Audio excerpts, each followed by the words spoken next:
something, isn't it? The further out we reach into the stars, the more we learn about ourselves. You know, there are folks I sometimes see only once every few years. In between, they're just out there.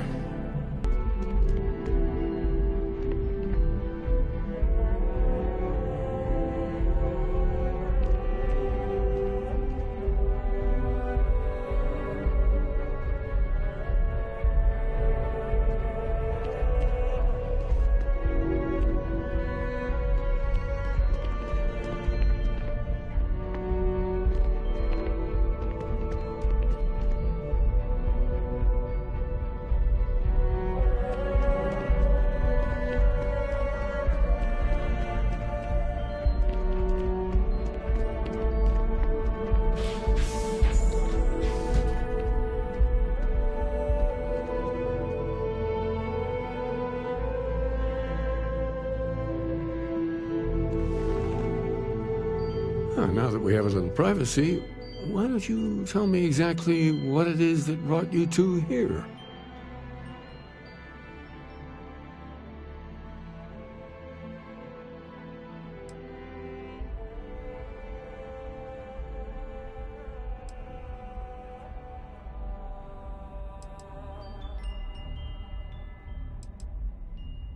Seriously, Keeper, they bathe whoever reaches the center in a light. And then, well, the normal laws of the universe go completely haywire. So you're saying you found a place of contemplation? And you received a gift? There have always been mysteries that seem to defy our understanding of the universe, beyond rational thought. We enter life as an act of someone else's faith in us. There's no way of knowing who we will become, and yet the risk is made anyway. So you've pushed into the unknown, not knowing where it would take you. And it's brought you here.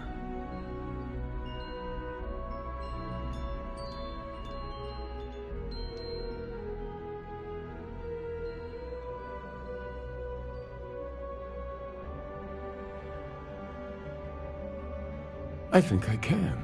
If you're willing to find your way in the dark for a bit longer, I can give you a path to discovering its meaning. There's an old story, far older than the Sanctum Universum, of someone who walked the settled systems and saw every corner of it. This pilgrim claimed he found the true meaning of unity. I always thought of it as just a parable for trying to bring humanity together, but maybe it's more.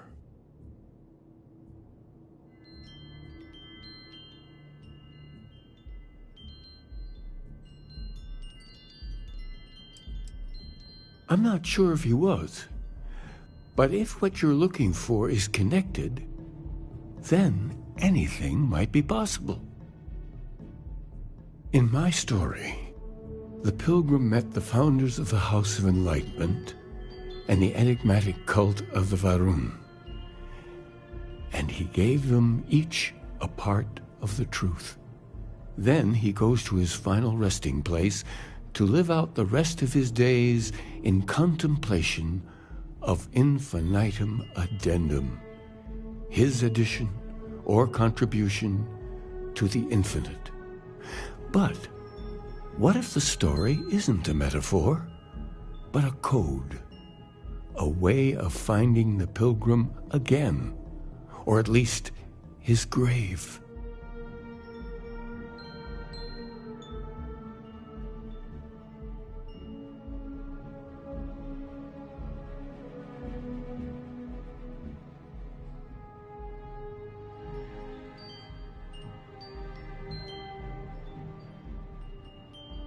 Yes, something must be there. I just can't put my finger on it. Maybe the answer will become clear when we have more.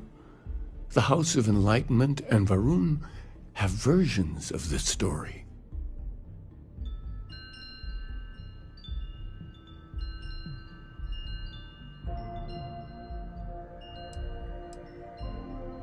Because I wasn't looking to find unity in the same sense you are. A fresh set of eyes might reveal the truth. The enlightened work out of the well here in New Atlantis, helping the poorest citizens find a better life for themselves. The rune worshippers are more enigmatic, but there is a lone zealot that was captured recently for attacking UC ships. I visited her a couple of times. Hopefully she'll be willing to talk to you as well. Oh, and here, take this. You're a member of the Sanctum after all, and this is the beginning of a pilgrimage of sorts. I'll stay here with the Keeper. We need to catch up. And I wouldn't mind asking him a few more questions.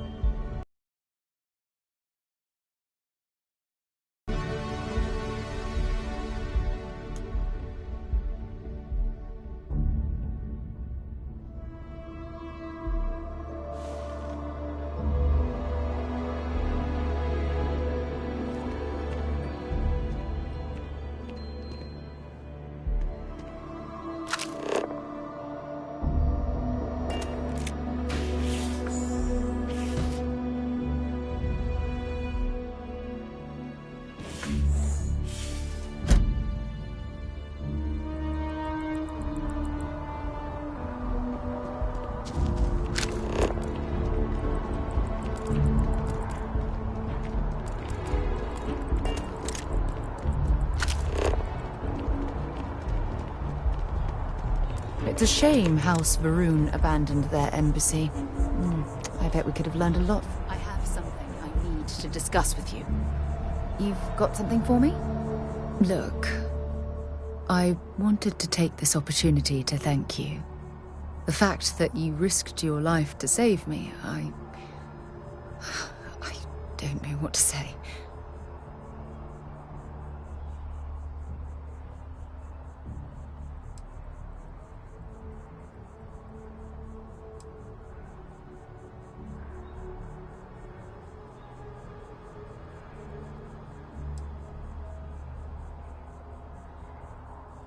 Well, yes, of course.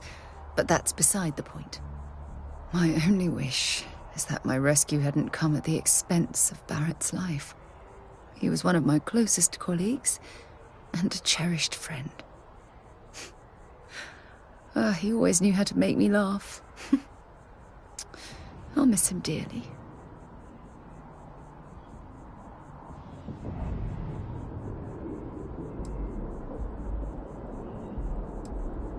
I don't have to. I blame myself. Our charter at Constellation has always been to analyze the unknown, but rarely at the expense of our members' lives. Yet all the while, I've been cavalier about taking risks and pushing the boundaries, not appreciating the true cost of my actions. Had I not pushed so hard to pursue the Starborn, perhaps none of this would have happened at all, and Barrett would still be alive.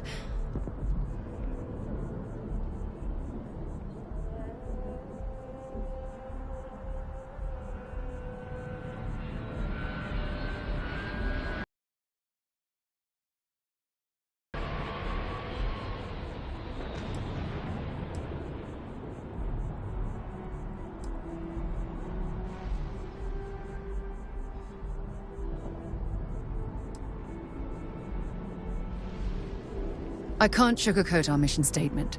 Space travel and planetary exploration is inherently risky. Even Constellation's founder, Sebastian Banks, went missing on an expedition. But this particular danger with the Starborn is off the scale. We truly don't know what we're dealing with.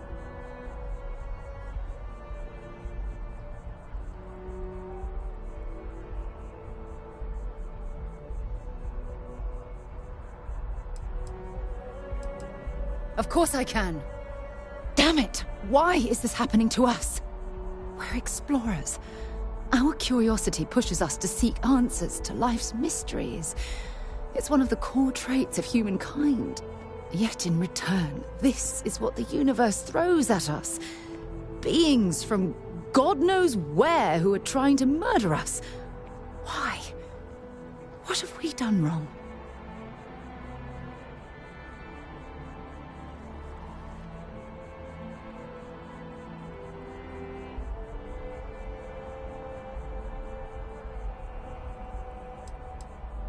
I understand why you're saying that, but I can't just turn my back on the universe like that.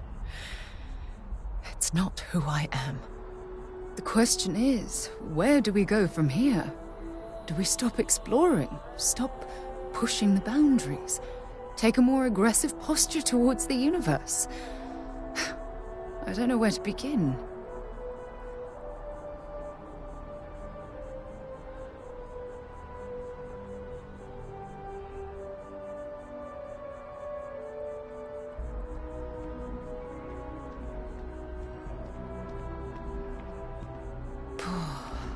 I suppose you're right. I just hope we don't make the same fatal mistake twice. Well, I suppose that's all I had on my mind for now. Oh, it was a relief to get all of that out in the open. I'm sorry I got so angry. But I assure you, it's nothing personal. You're the only one I feel comfortable talking with about these things.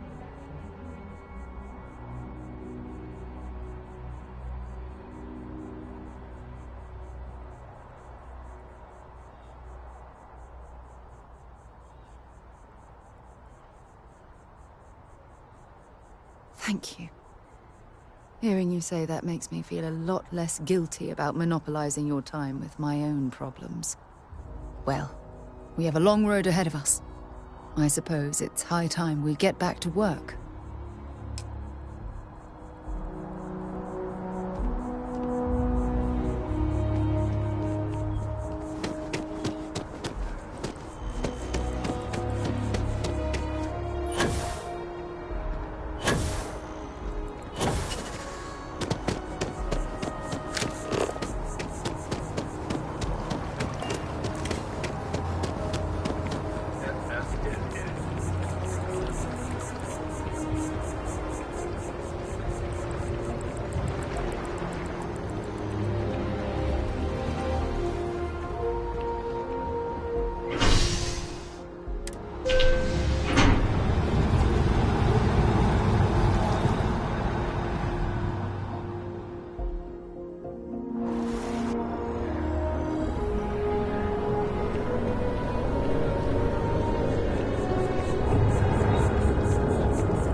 Let me know if I can help you.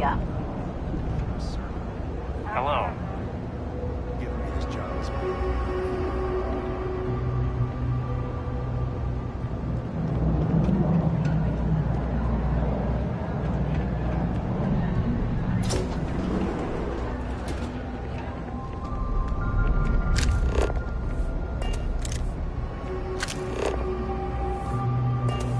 Welcome to the House of Enlightenment.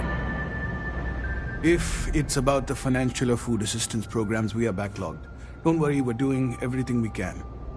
Oh, we're not. Sorry.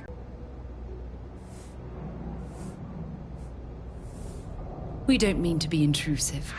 Any information you could provide would be very useful. Listen, I've talked about this with him a ton of times, and there's no record of a Unity pilgrim, but since you both insist, our early records are mostly administrative. Humanitarian projects, group counseling notes, charity expenditures. But there is a series of exchanges the founding members recorded in a lot of detail. It's the closest thing I have to what Aquilus is describing.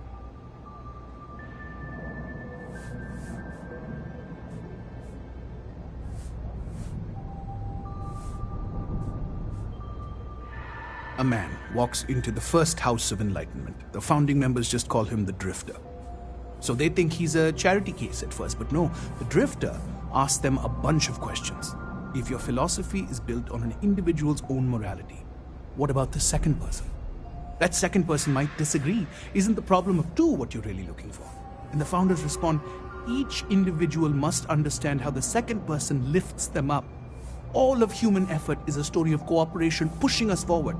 And it kind of goes on like that. He comes back every week for a year. Same conversation every time. Second person this, the problem of two that.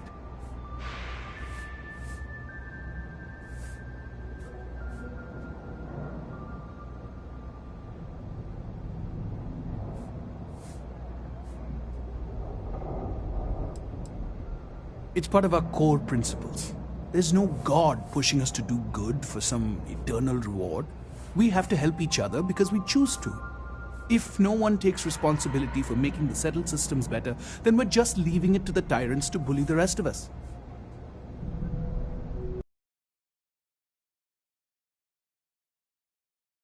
Hesitation being openly atheist in the early days.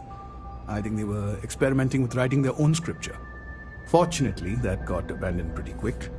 After the records of the Drifter end, you never see anything like it again.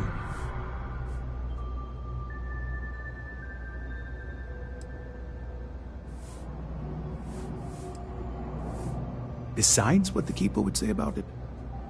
Sounds like a gathering point, or a center. Or, in mathematics, it would mean one, like the one, the first or the beginning.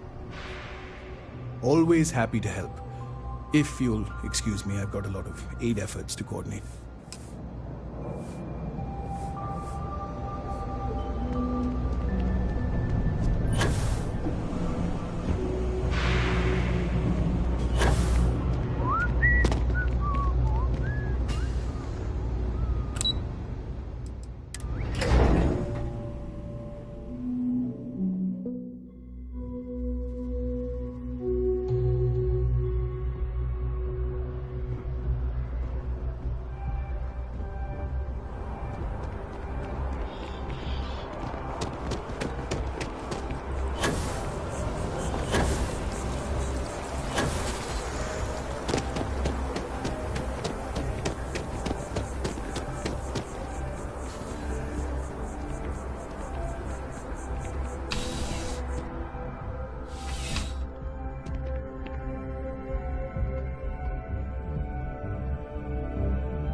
Well, hello.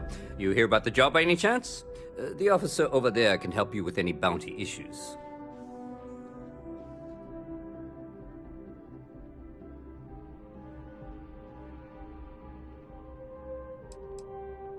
Let me know if you have any questions.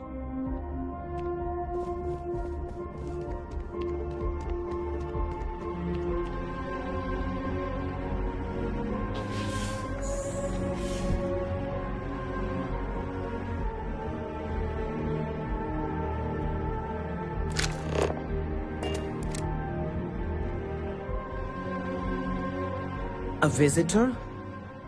I have all the company I need.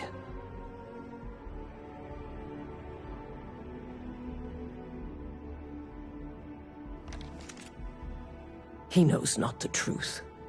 He sends another to ask more incessant questions. Perhaps you should hear us out before you decide to cast judgment. The Great Serpent waits in the shadows. He will entwine the universe, and all but the faithful will be made as dust. That is the truth. No more, no less.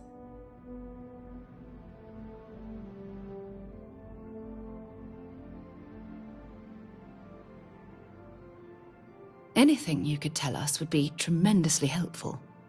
Yes, I have spoken to your keeper about this. I will tell you what I told him, and then you will leave me. Jinan Varun meets the unbeliever. He gives false prophecy to Jinan. But such is Jinan's conviction in the Great Serpent, he does not hesitate. He cuts the unbeliever down. But the unbeliever returns. Jinan realizes the Great Serpent is testing him, and he will not be found wanting. 4 times they fight. Over 120 rotations of the planet they are on. Remember these 4 battles, Jinan, the unbeliever says. Remember these 120 rotations. But Jinan knows this is blasphemy, and delivers the killing blow. That is all.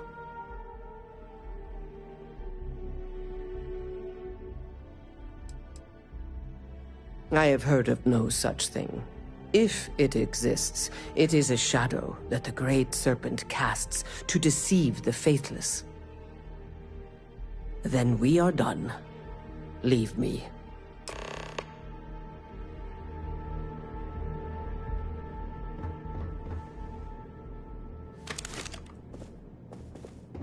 Got a call, someone's power kept going out. Know what it was? A heat leech, as long as my leg. Ugh. What?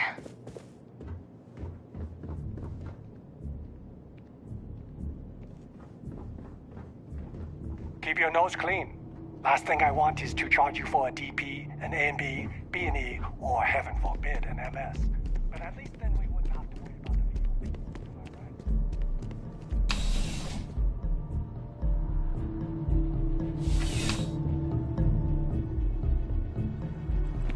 Contrary to what you might have heard, UC security personnel are good people. And Sergeant Yumi just happens to be an old friend.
You're back. What did you learn?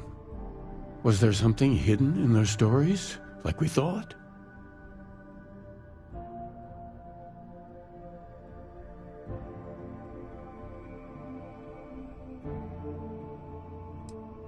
If there really is a location the Pilgrim wanted us to find, those do sound awfully like coordinates. What else did you learn?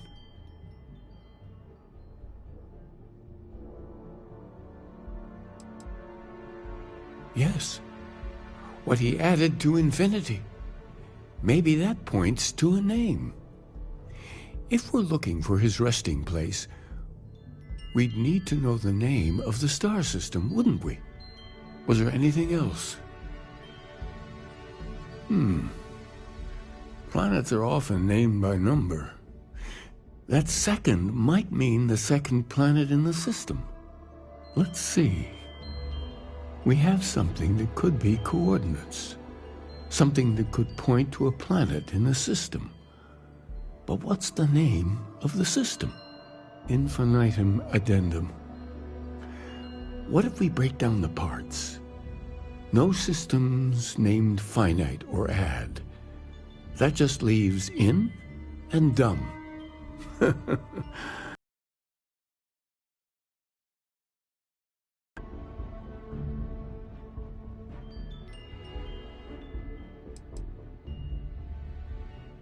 Well, I suppose that'll make someone laugh.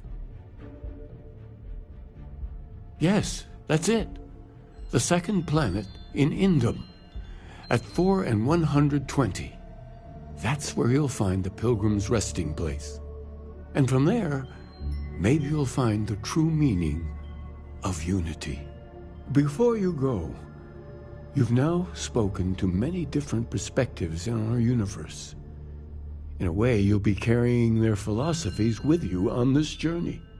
I know you're looking for a specific unity, but if you had to guess what it was, what interpretation would you give it?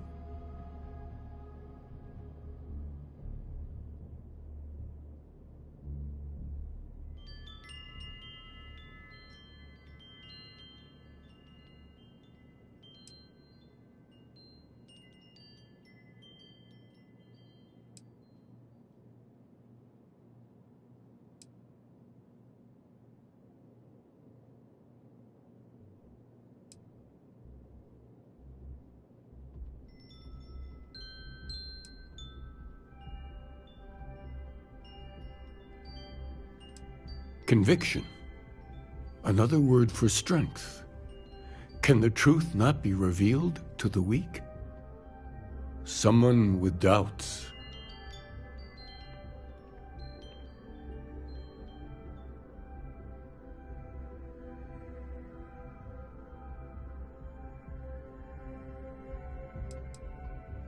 That belief can come and go could be argued to be the very mechanics of faith itself. Like breathing air in and out. What do you believe?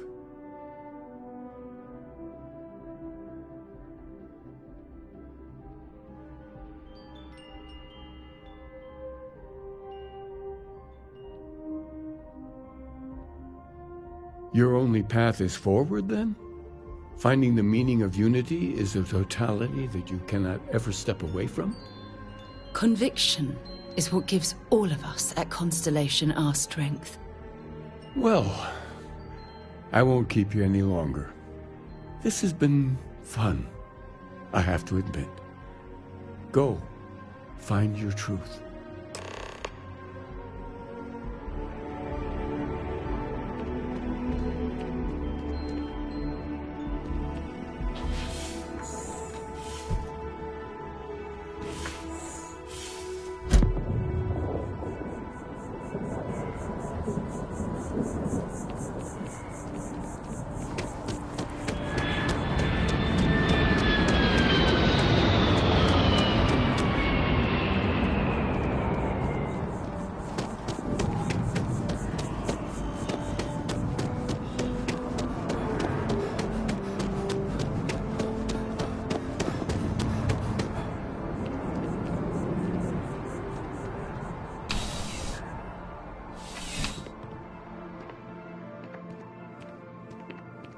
You're only as safe as your equipment out there. I would never dream of selling... Yes, by all means, have a look.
Please do.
Be careful out there.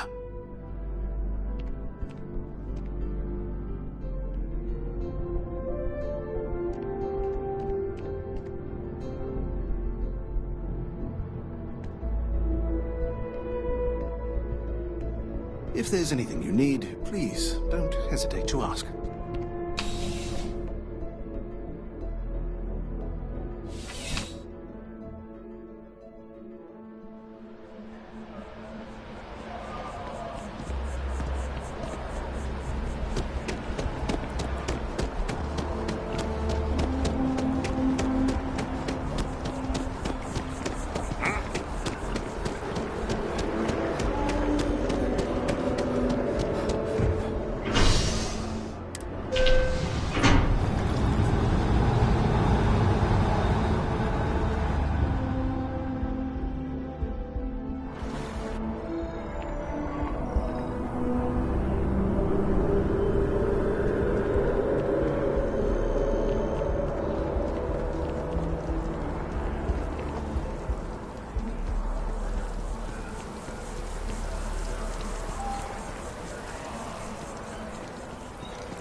Got anything you need to offload? Trade Authority is always buying. Kiosk right here for you. I'm sure you can find something you like.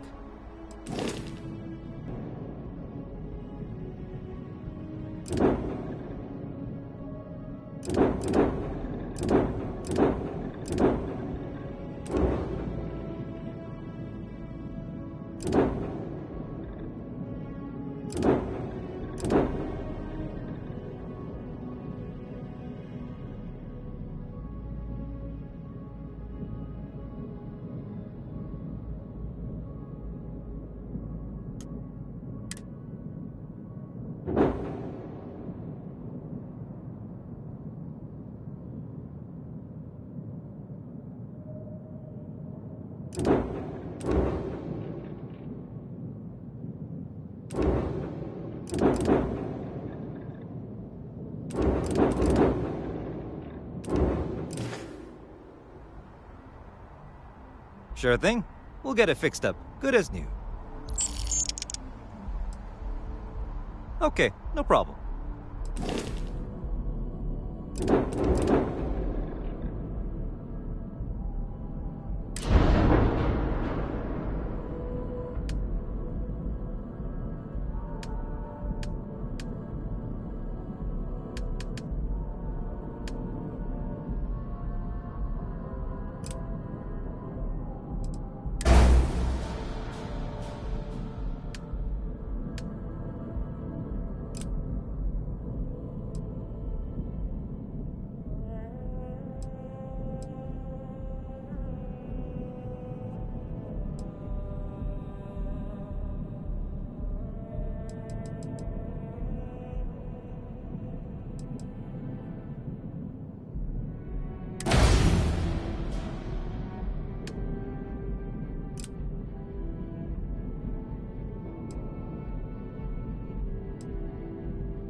Just isn't the same as the real thing.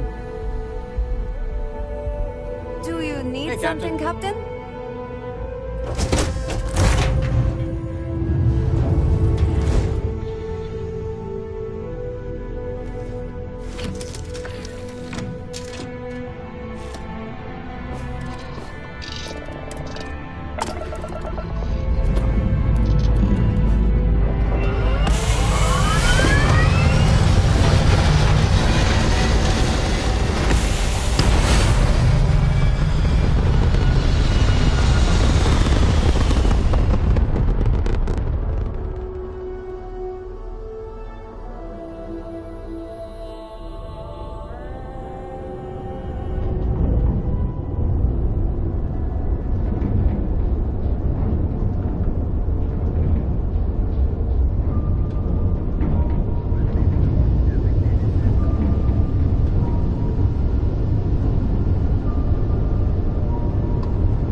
Very noble of you.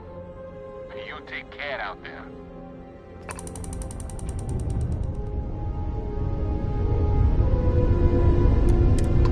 Thanks again for the help. You see out.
From what I'm seeing, this world has all the essential building blocks to support life.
Whoever lived at this homestead seemed to have settled in for the long haul.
Hope you've calibrated that thing.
way down.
Did you need something?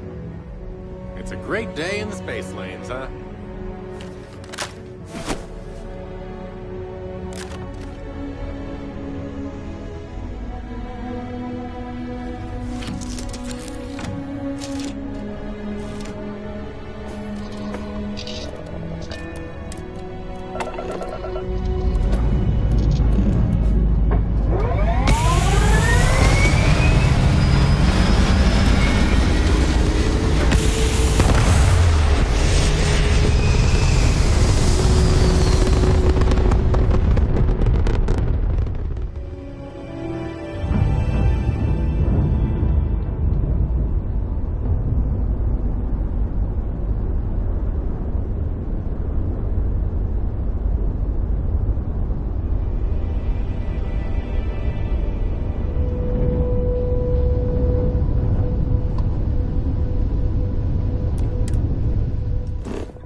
office in Paradiso. Over and out.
It's just that we weren't expecting to find life, let alone human life out here.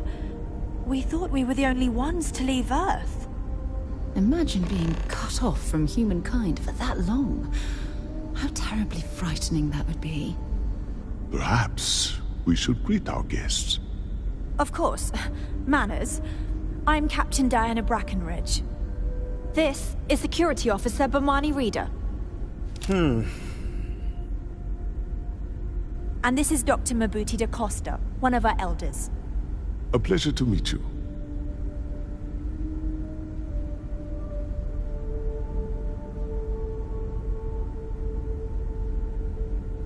I see. As you may have presumed, we're in a bit of a bind. Our ship has finally completed its near 200-year journey from Earth, only to find our new home seemingly colonized by... well, we don't know. Communications haven't been successful, so your arrival is fortuitous. Perhaps you'd be willing to act as a middle person between ourselves and... the others.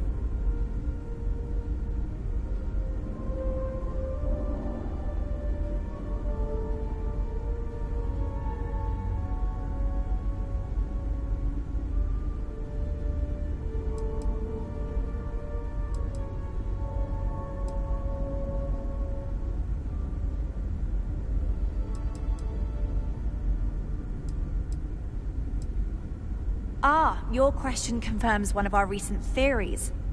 It would seem that some form of faster-than-light travel or space-bending technology was invented during our long journey. That would explain why we would find people this far out into space. I guess technology leapfrogged us at some point. Interesting. I can only imagine that our predecessors didn't believe the technology would ever work, and so they made the decision to leave when they did.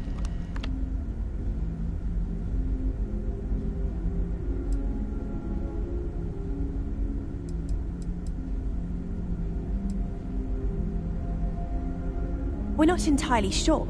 Our engineers believe it's possible that our technology just isn't compatible with theirs. All we hear when using them to communicate with anyone is a bunch of disturbing noise. It gave me the heebie-jeebies at first.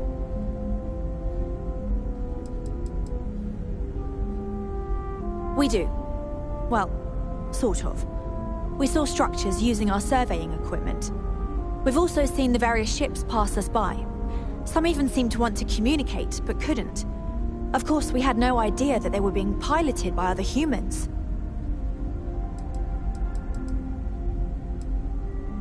Well, the short answer is, we didn't. It's a generation ship, which is to say that most of us lived long, happy lives on board and passed our mission down to our children. It was never intended that the original crew would make it to our destination.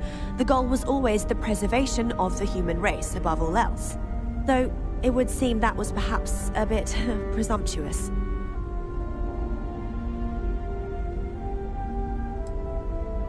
Of course, we know that now. Human or not, we were still unable to communicate our intentions. As soon as we discovered them, we fully expected negotiations would be necessary. Now then, please follow me. There's much to discuss first. We'll speak more on the matter once we reach the bridge. Dr. DaCosta, you may return to your quarters if you wish.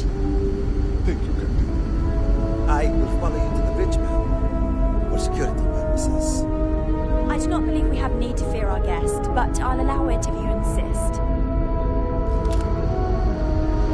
Welcome to the Earth colony ship Constant. In the early 2100s, my ancestor, Rupert Brackenridge, researched a number of scientific scenarios: climate change, asteroid impact, nuclear war, global pandemic, and more. Each scenario showed the likelihood of an extinction-level event to be within 50 years. He fully believed Earth was destined to be rendered uninhabitable. We've always assumed that's what happened. We've got strict rules around here. He gathered the best and brightest he could find, built the Constant, and set a course for this planet here. We were told that it was the largest, most advanced ship ever constructed on Earth at the time. If you can believe, entire generations have been born, lived, and died on this ship. It really goes to show that there are no limits to human ingenuity and perseverance. Just stay out of trouble. Never seen a ship like yours before. Then again, I have to say, with technology this outdated, I'm amazed this vessel is able to navigate at all. It's almost like walking through a museum. No matter the outcome, I won't let my crew down.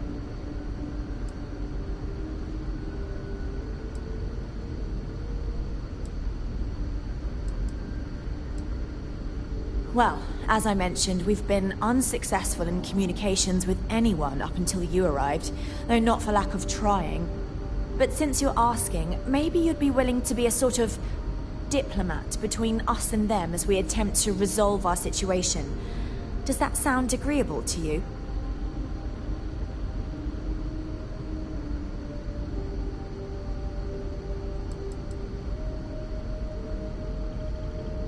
We suspect that our equipment is woefully obsolete compared to whatever you all have now.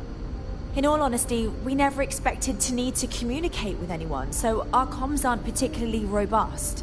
That limits our options. We even attempted communicating with lights and sounds, something we saw in an old movie, but I don't believe they picked up on it. If anything, it may have inadvertently alarmed them.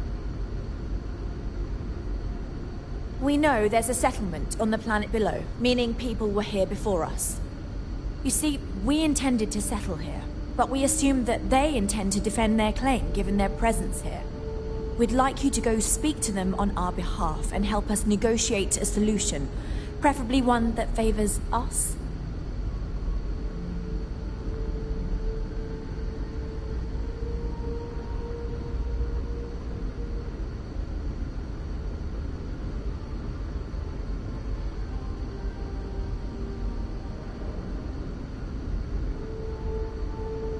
Excellent.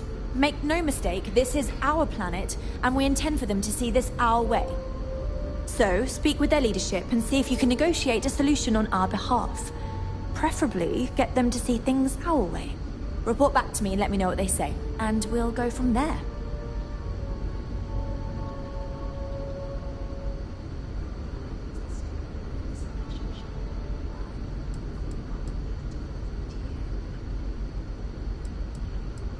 Thank you, and Godspeed.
never trained to address threats coming from outside.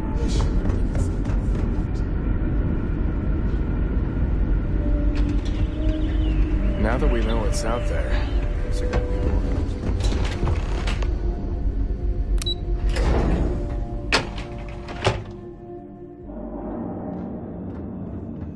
Just because our equipment's old doesn't mean it won't work to take down trouble. And to think all this time we thought you were alone.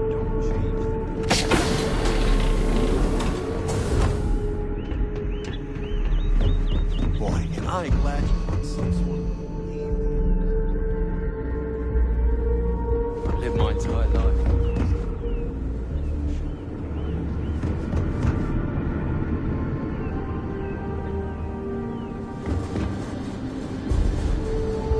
Hi there. If the other colonists knew how many times it cost them.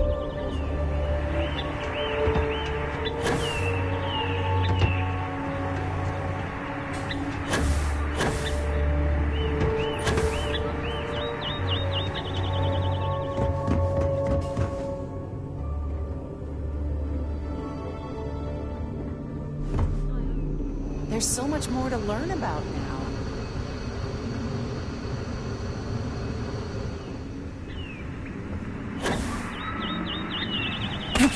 Expecting me to jump down after you? Just because our equipment's old doesn't mean it won't work. We were never trained to do this.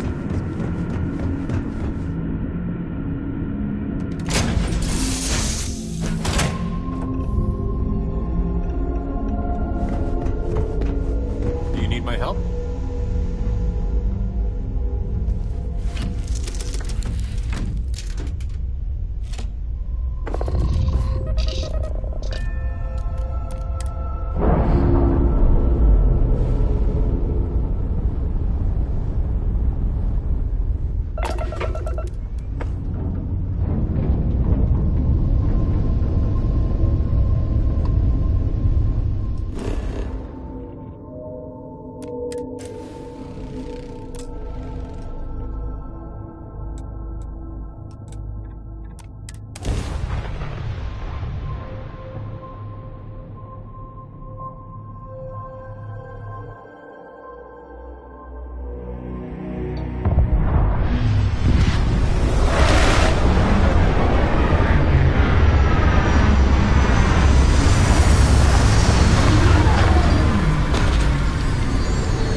Did you need my help with something?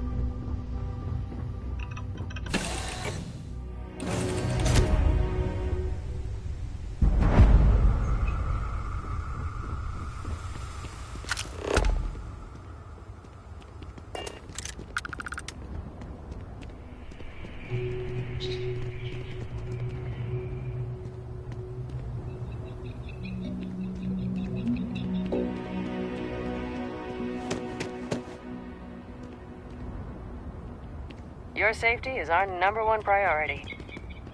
We try to stay out of the guests' way, but we're always here if needed.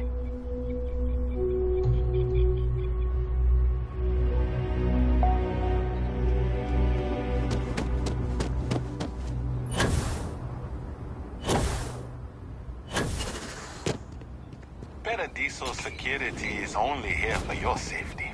Pretend we're not even here. It may be paradise, but that doesn't mean we don't run into trouble from time to time.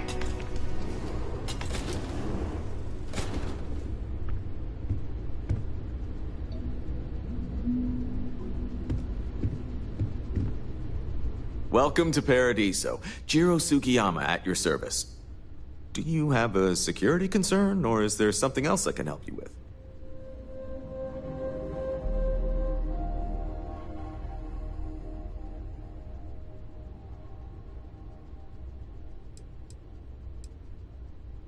Neither. We're our own private force. The Paradiso group pays top dollar for top-notch security. And I dare say we're some of the best in the business. We have to be out here on the fringes of the settled systems. Honestly, it's not as exciting as you might think most of the time. More often than not, we're just handling drunk and disorderly conduct. Heck, even pirates leave us alone for the most part. I think it's because some of them actually vacation here. As long as they're not bothering anyone, we've been told not to worry about them. Something I can help you with?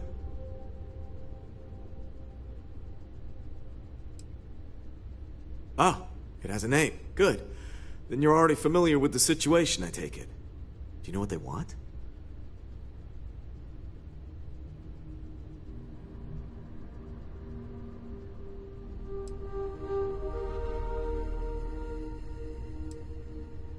Interesting. We obviously have no records of a colony ship claiming this planet.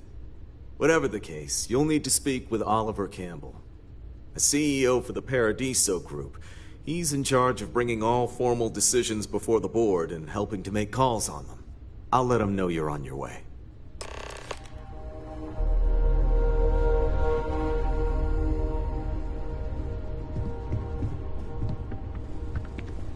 We've got some of the best private security in the settled systems.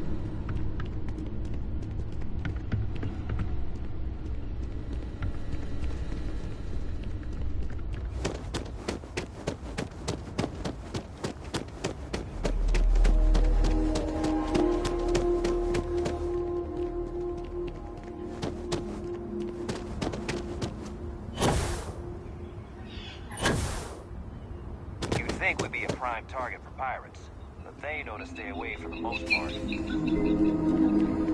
Hope you're having a pleasant day. Hello, welcome to Hotel Paradiso. You may continue inside to the main desk if you need to check in for your stay, or feel free to browse the shops along the promenade. Let me know if I can answer any questions you may have or help you in any other way.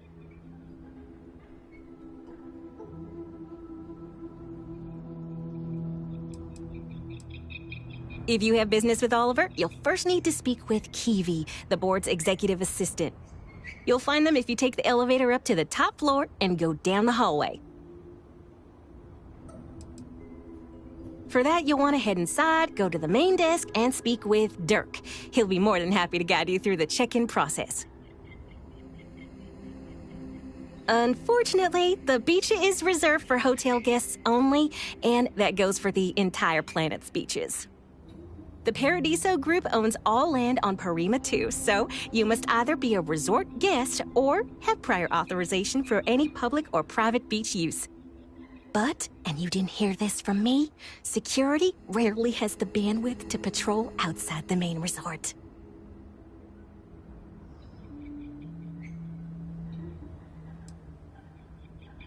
Ah, this is your first time here. That's exactly what it is. Paradiso prides itself on being the fanciest, most relaxing resort getaway in the galaxy. People from all over come here to bask in the sun, enjoy the all-natural beaches, explore, enjoy the local wildlife, and generally get pampered. Enjoy your stay at Paradiso. Hope you're staying safe out there.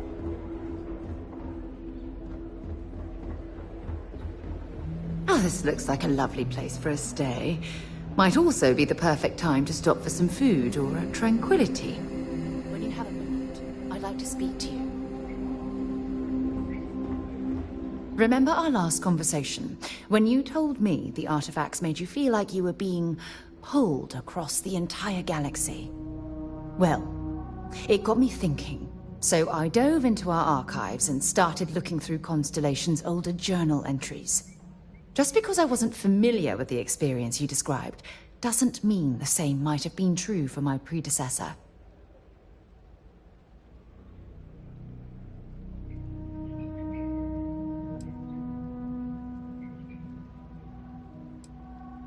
Unfortunately, no.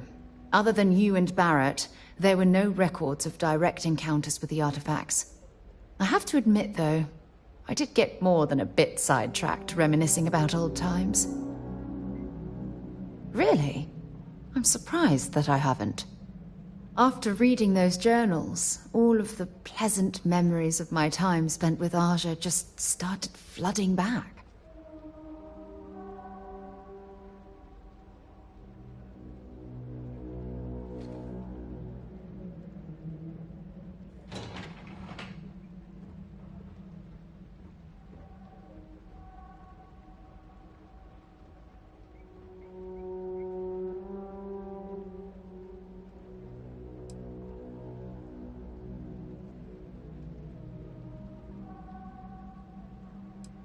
Well, there's no reason to be jealous. They were just, I don't know, different times. Aja was the one that taught me the ropes at Constellation and took me under her wing as her protege.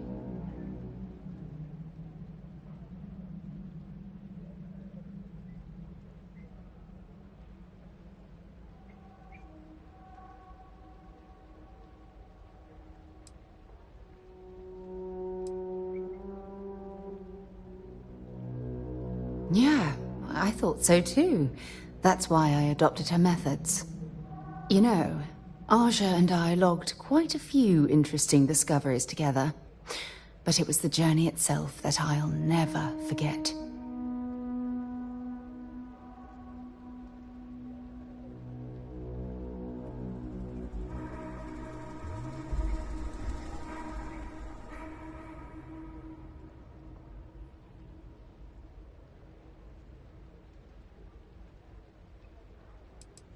We catalogued unusual stellar phenomena, a few habitable worlds, and some unique life forms, but nothing SSNN would bother to report. Exactly. For me, it was all about the quieter moments. There was nothing quite like sitting back and watching space bend, while listening to Aja spin vivid stories to fill the time. Oh, I find that sort of cozy isolation the best way to really get to know someone.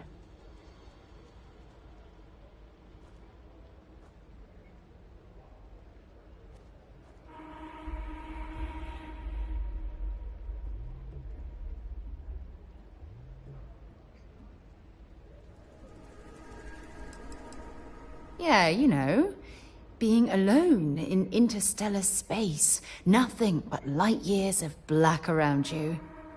Some people find that terrifying. I find it comfortable. It helps me bond with my shipmates. I'll take that as a compliment. Thank you.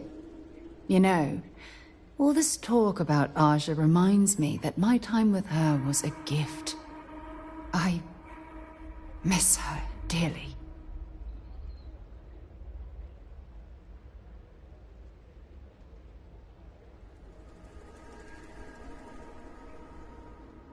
No, she retired.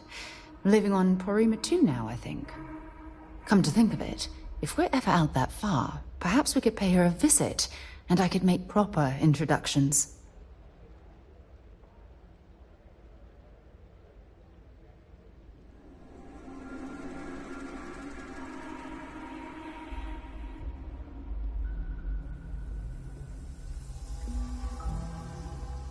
Well, I don't expect you to be a carbon copy of Aja. Just be yourself. You see, it's clear that we share the same hunger to discover what's out there. And that, well, that's what intrigues me about you.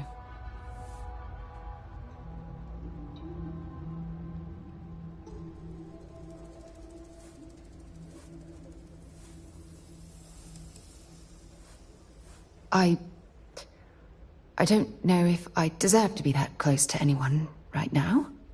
If you knew about the things that I've done, the way my life's unfolded, I think your opinion of me might change. Please, give me some time. I have to go.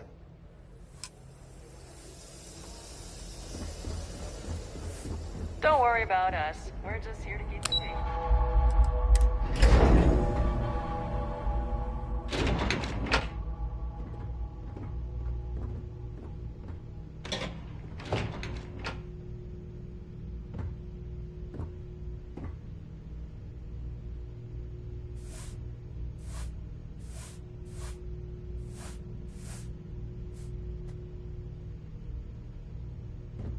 Please, let the concierge know if you need anything. Excuse me, you can't just waltz in there. Do you have an appointment?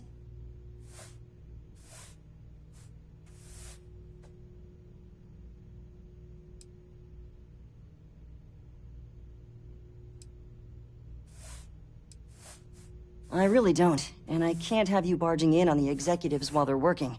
So if you need something, you can talk to me. That's the best I can do, I'm afraid.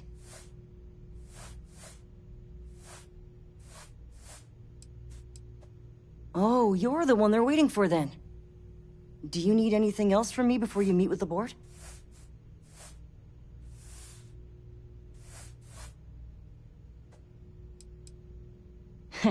What I could tell you would get me in a lot of trouble. Most of them are typical C-level execs.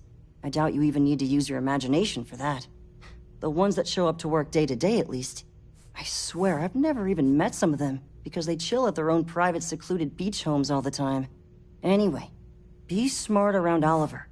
He's got a way of getting what he wants without you realizing it. And that's all I'll say. Sure. Have fun in the Shark Tank. And don't worry, even they call it that.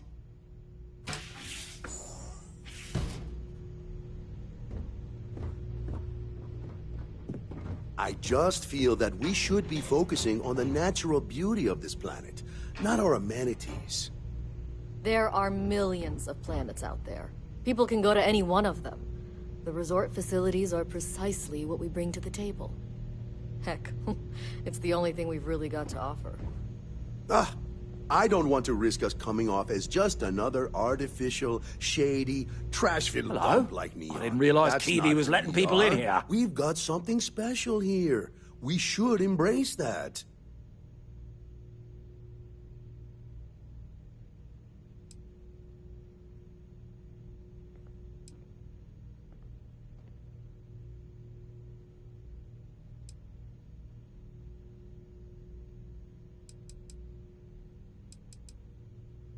Not quite. We just don't answer to the Freestar Collective or the United Colonies. Makes things easier. We don't pay any taxes, we don't need to follow their laws. All the benefits, none of the drawbacks.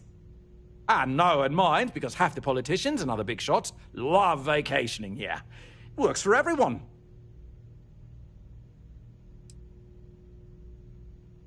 No, of course not. There's several more.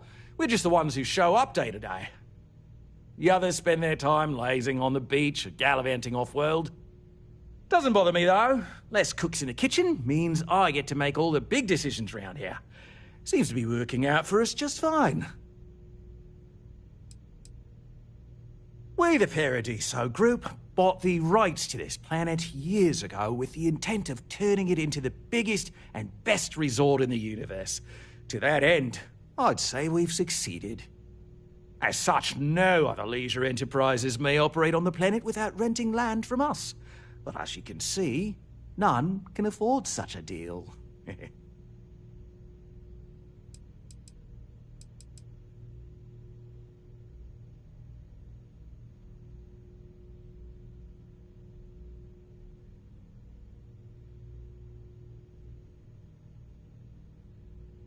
No worries, mate, but my time is valuable.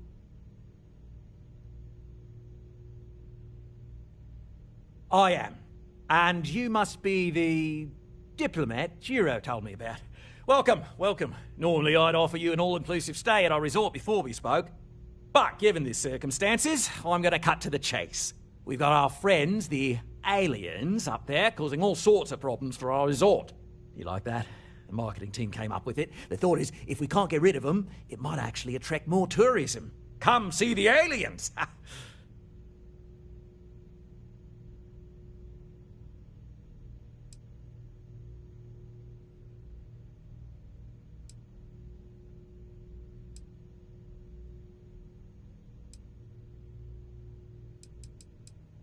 We're being direct then. Good on you. So, what do you know about this dodgy ship I'm hearing all about?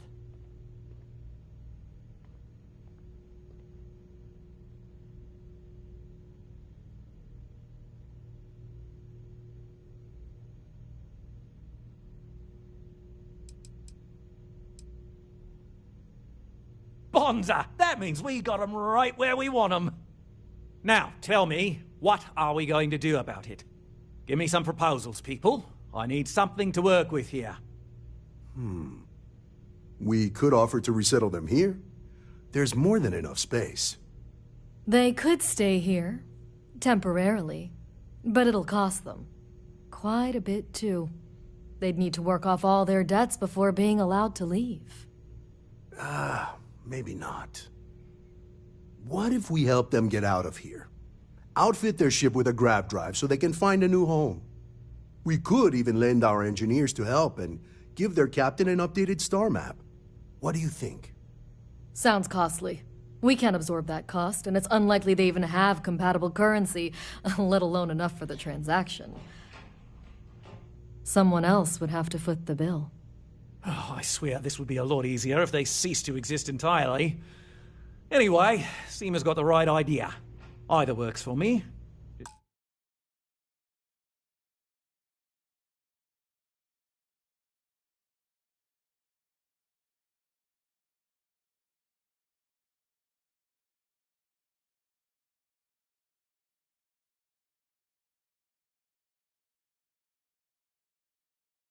Tell me what you want to do.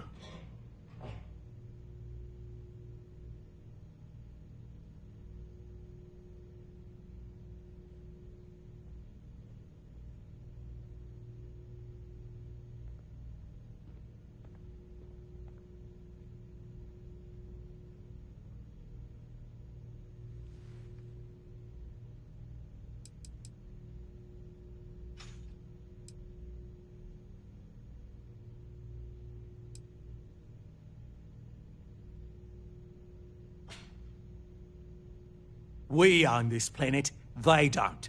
Here at Paradiso, we don't like leaving things to chance. Who knows what these people will do with their land? Imagine the landscaping disasters they might come up with, and how that might mar the satellite imagery of the planet in our brochures. No, much better to assimilate them into our culture if they come here to live, rather than leave it to chance.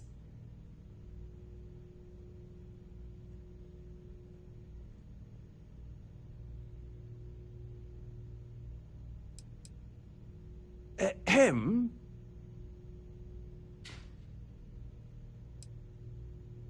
And that's within your right. But as the CEO of Paradiso Group, I'm the one who has to make and approve decisions around here, not you.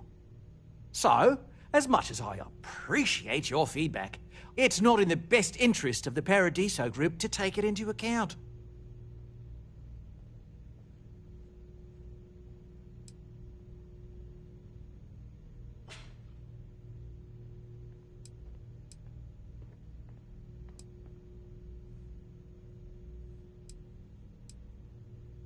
We operate outside of the Free Stars only, you see, partially because we don't want anyone else meddling in our affairs.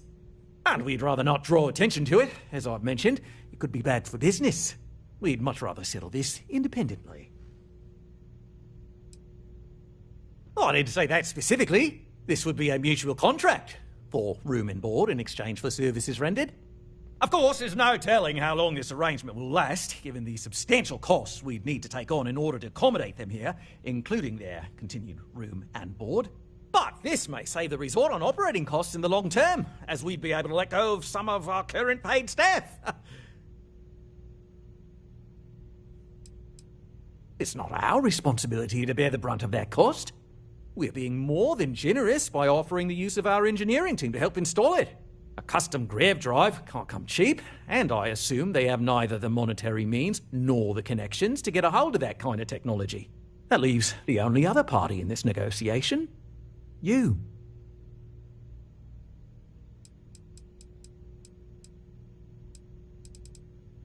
And which proposal will you be taking to the good captain?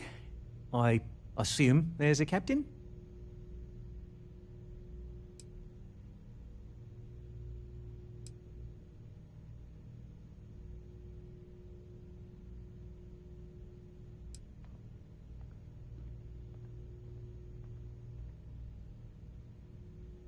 They'd be hard-pressed to defend their claim in any courts. Our charter goes back years. It was registered with both the UC and Freestar Collective, per the Centaurus Proclamation. We may be outside the settled systems, but that charter's official as can be. I'm sorry, but you're going to need to be the one to break the news to them that they need to make a compromise or leave. Right. Assuming they agree to the terms, I've got a list of resources you'll need to gather and bring back so we can support the new arrivals. We'll need to improve our lodging and infrastructure, plus account for future projects to support an increased population. Don't care how you procure them, just make sure to bring them here with you before we can consider this a done deal. Oh, how can we treat these people this way? They survived in space this long, only to end up as indentured servants. Oh, it's terrible. Right. On behalf of the Paradiso Group, we appreciate your help. Belom's right. Thank you. We don't want to compete with Dion. Bayou's ruthless. He'll do anything he can to eliminate the competition. We don't need that kind of trouble. That being said... Unless you're here to talk business, I'm afraid I can't spare much time. Maybe build up the beachfront in a boardwalk amusement park. I've had this idea.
enjoy your stay knowing you're in our capable hands.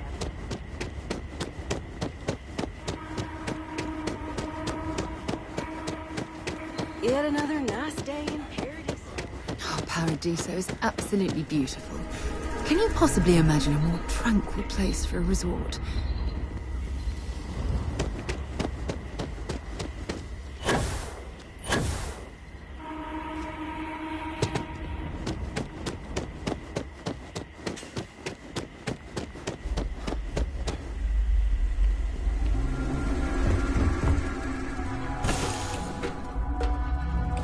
I'll head to my crew position.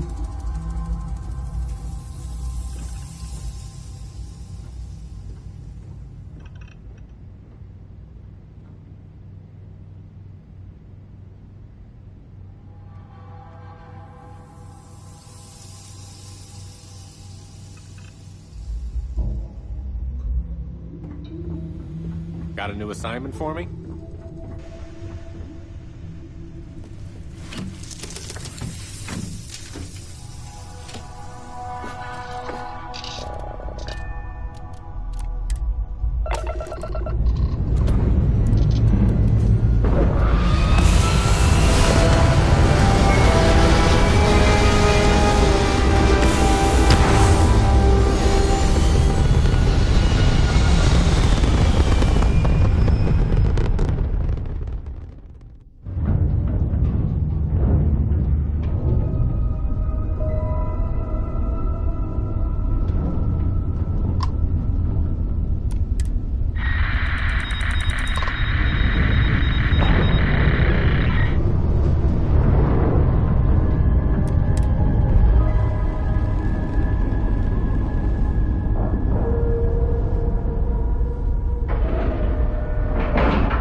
Thanks for stopping to chat.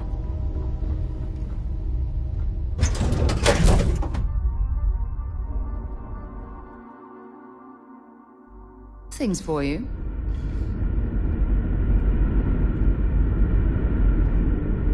Yes? Oh, yes, of course. I almost forgot.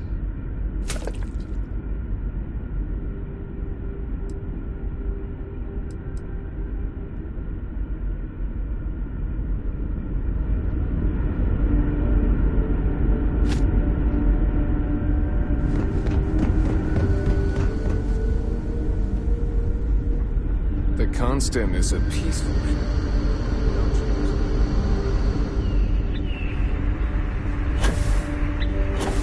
We've got strict rules around here, but they're strict. Never seen a ship like yours before. Then again, I haven't seen any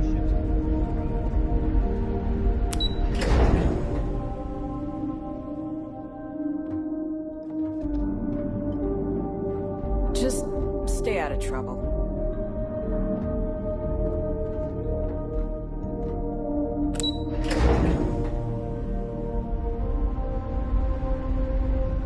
Now that we know what's out there, things are going to be more interesting from here on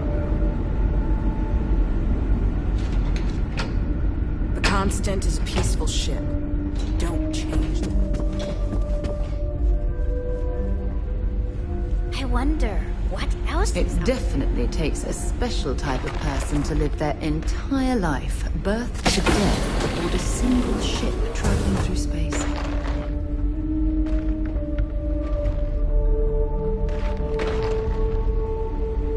These are exciting times, aren't they?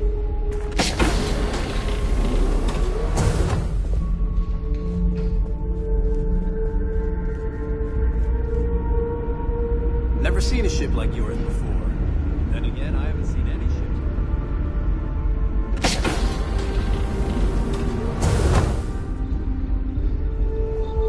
Wow, I've heard about you, but here you are.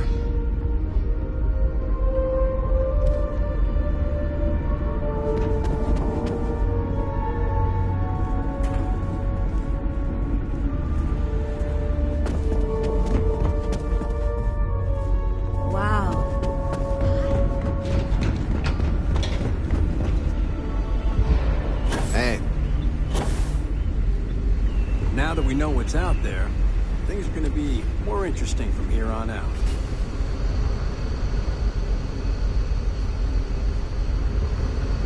Just stay out of trouble.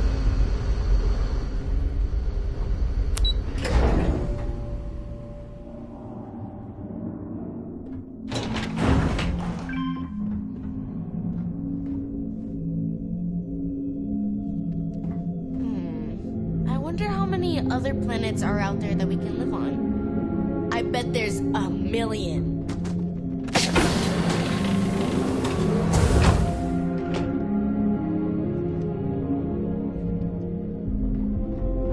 I bet you've been on lots of cool space adventures. Hello there. Given that I don't know you, you must be this visitor I've been hearing so much about. I'm Julia, the Constant's chief historian. It's nice to meet you on this momentous occasion.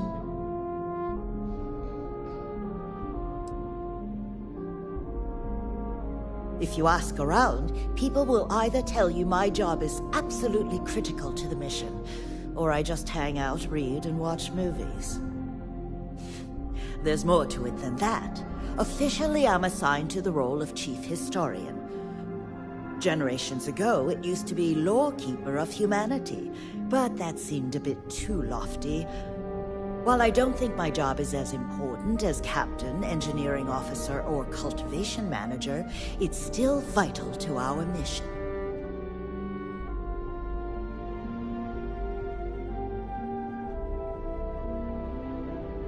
Thanks for saying so.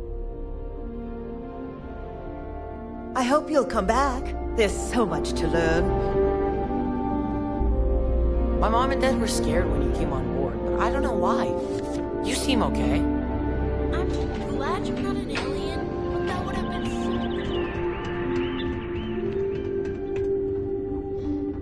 so... Just because our equipment's old doesn't mean it won't work to take down. We got strict rules around here, but they're strict for a reason. Now that you're here, I can finally give my crew a chance at a new life. We didn't believe anyone would be out here, but I'm glad. Brackenridge. That sounds so familiar. Something from history slates that What's the good word? Oh, I feel I should know who this person is, but somehow it's escaped my memory.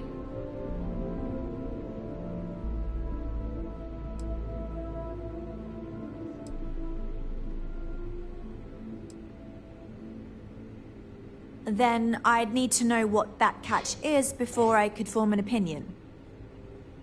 That doesn't sound so bad. My crew will need to get used to working for a living anyway. This seems agreeable. Is that all?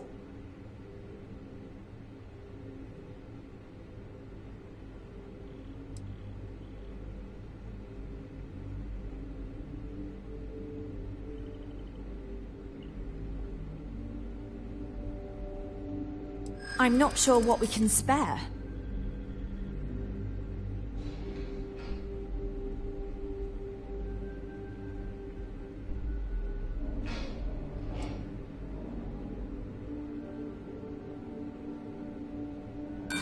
Unfortunately, we just don't have any resources to spare. As you can imagine, our ancestors were not able to bring many excess supplies.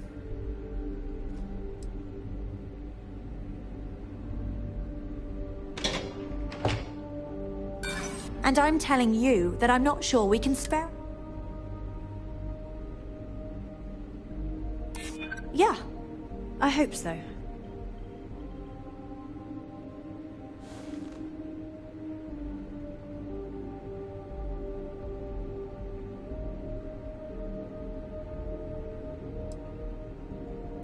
Maybe we can work something out.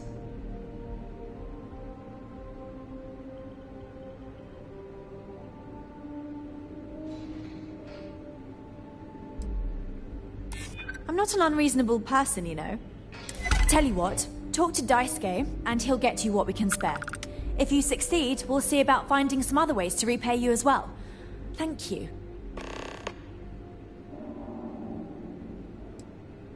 A bit frazzled, as you can imagine. People are anxious about discovering that we're not alone, and also worried about what will come to pass. While we hope we can work out a deal with the people on the surface, They seem reluctant to reach out, so there's no telling what will come of that. I do know that we can't afford to stay here in orbit forever. The ship was built to sustain us for many years with backup provisions just in case, but even that will come to an end eventually. Until next time.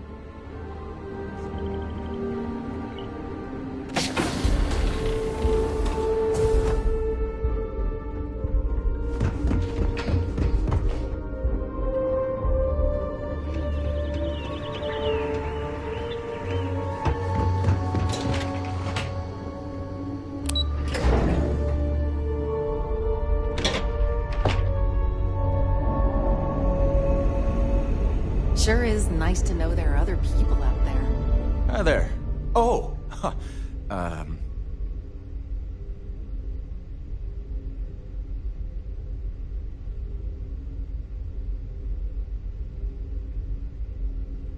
Nice to meet you. And that's true. As you can imagine, everyone kind of just knows each other around here. Meeting new people isn't really a thing for us. Right? We've been cooped up together in this ship all our lives. So outside of births, there's literally no way for new people to arrive, you know? Anyway, sorry for freezing up before. I just didn't expect our visitor from the outside to stop by and chat with me. I figured, if anything, you'd be with the captain. I'm Daisuke, the ship's provisions manager. I'm not sure what I can offer you, but if I can help, I will. And if not, I'm happy just to talk.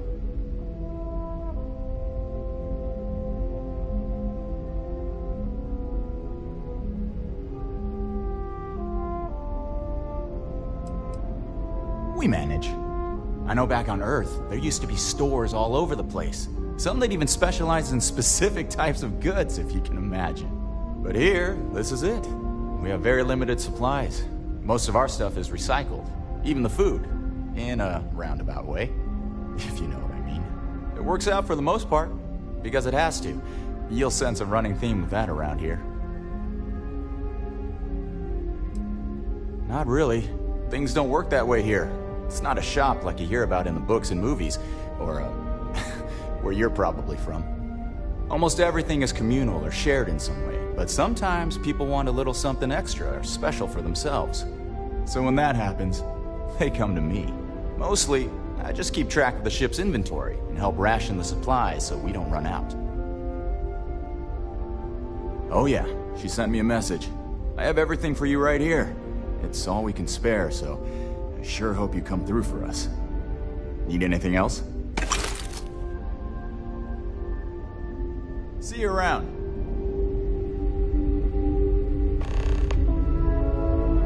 Wonder what it's like out there, beyond our little community.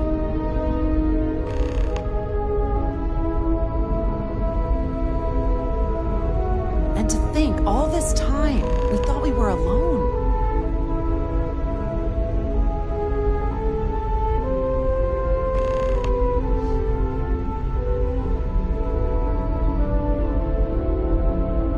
There's so much more to learn about that.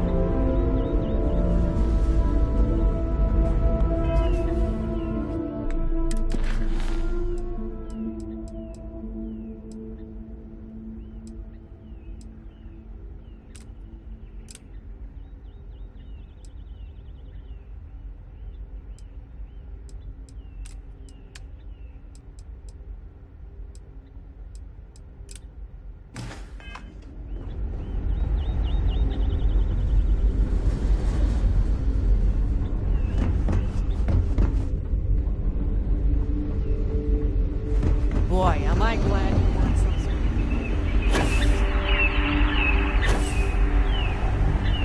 I've lived my entire life in the constant.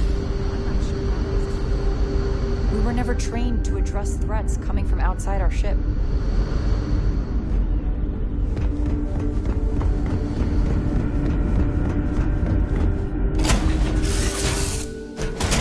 Deck. Hello again.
Anything I can... Need a hand with something.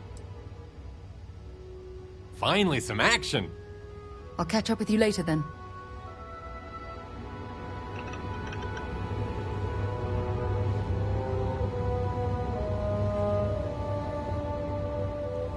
Hey.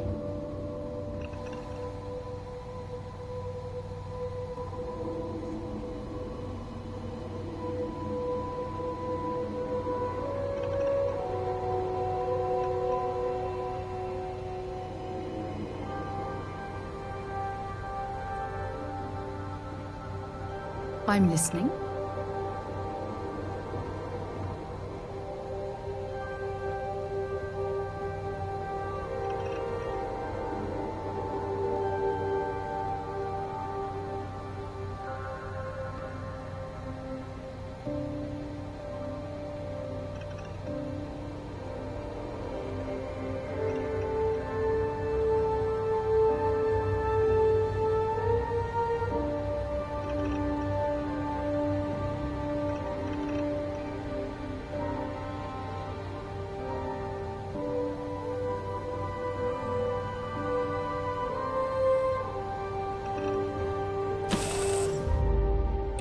Should scan the area.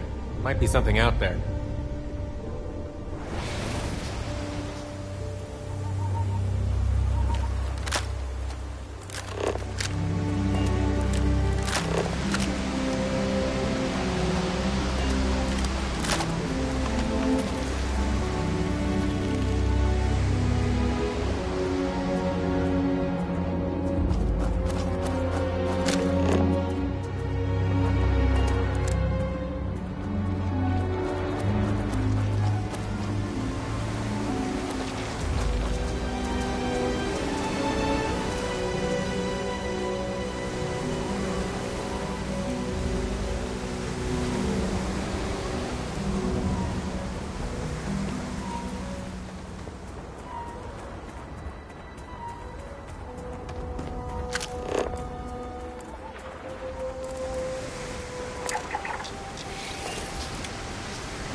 something, Captain? Can I help?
for the artifacts before it grew stronger. I wanted to see what you would do, and I haven't been disappointed.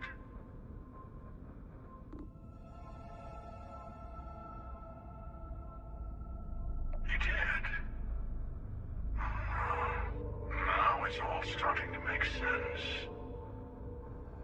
You should come aboard. There's another Starborn here who is very interested in meeting you. I can speak for myself. Constellation ship, you weren't invited to this meeting, but much of our conversation has been about you. It's only fitting you should join us. I will personally guarantee your safety as long as you come in peace. And think of it as a ceasefire meeting. Your one shot at getting those answers you must desperately want.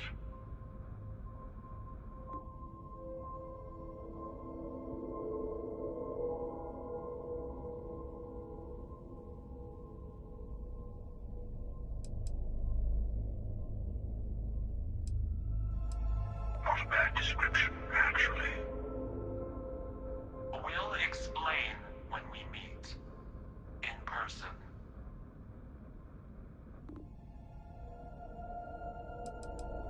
Let's just say they're very dedicated to stopping me from getting the artifacts. So if you don't trust me, well, they're your next best bet. I know your encounters with our kind have not been pleasant, but we are here to talk, and you deserve answers.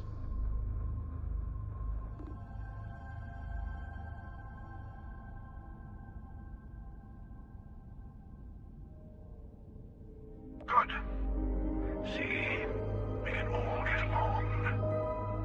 For now.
Hello. Again. Do you remember the emissary, perhaps? And their ship, the Helix? I believe they ambushed you above Neon and demanded that artifact you worked so hard to gain. Thank you for the stellar introduction. Your success is unprecedented. Before you came, we were just discussing how continued use of force against you is unwise.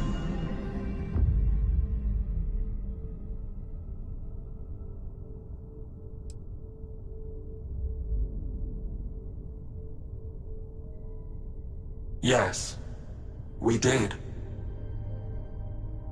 We are not a monolithic people.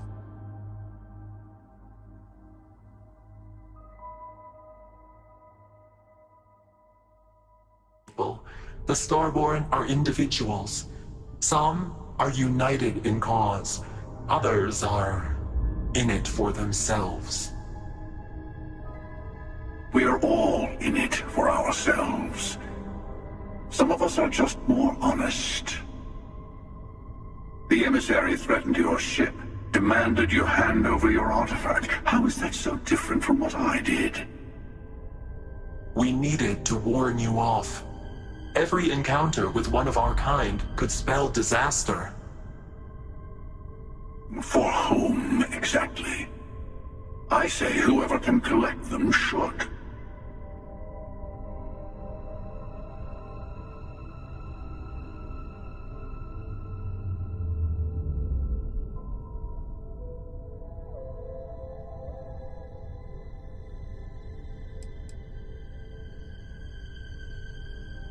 Yes. Let's talk about what really matters. The Unity. You are on the path to it. It is a place, a gateway. It is where we were reborn. Not a relatively expendable Dusty anymore, are you? Look at where you've ended up.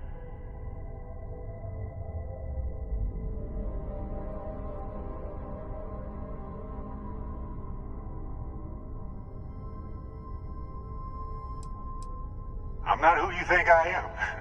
This universe is only the first one you've been to. I've seen hundreds.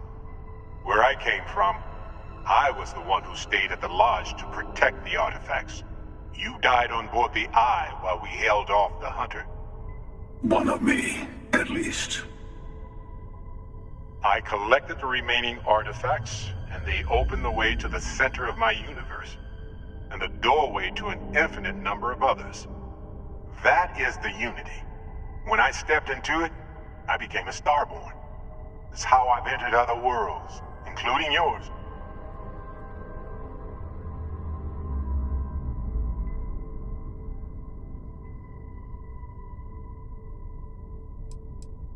They are all connected. And that's the problem. All the artifacts are needed to complete the armillary and open the way to the Unity. In every universe, the Starborn fight over them. Innocent people die. You've witnessed the power granted by the temples, the anarchy that can be unleashed. Someone has to decide who should get them. Here it comes. The emissary tells you only the worthy should enter heaven. You're twisting what I mean. They're hypocrites. They use the chaos caused by the hunt for the artifacts to establish an order where they decide who's worthy. I attacked your lodge because I wanted the artifacts, and you held me off. You got away. That wasn't some morality play. You didn't survive because of righteousness. You won because of persistence, luck, and skill. As I have done countless times. I was also human once. But what does it matter who or what I was when eternity is within your grasp?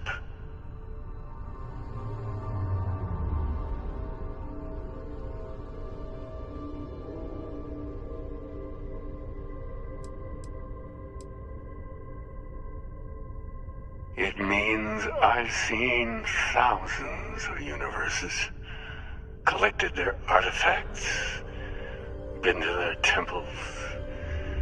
You have a small taste of their power, but it keeps going.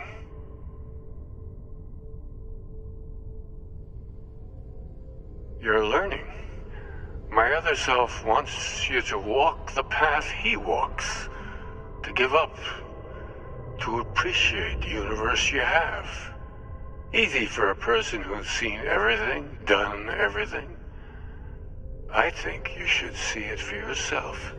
You've never come this far. Not in all the universes I've seen. The path to the Unity is opening to you. You're going to tip the scales one way or another. Better your hand be on one of our sides.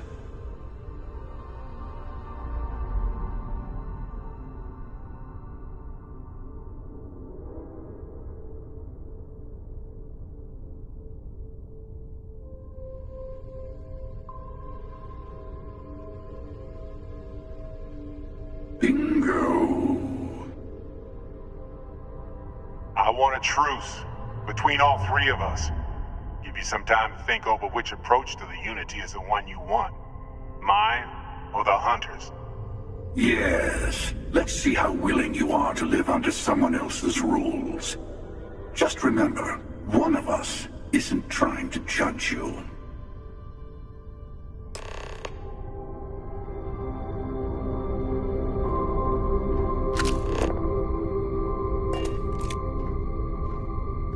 Sure you have more questions? Ask.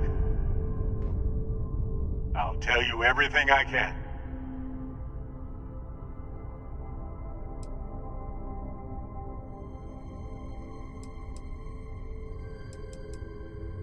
It's not an easy experience to describe, but the Unity will speak to you, offer you the chance to become Starborn.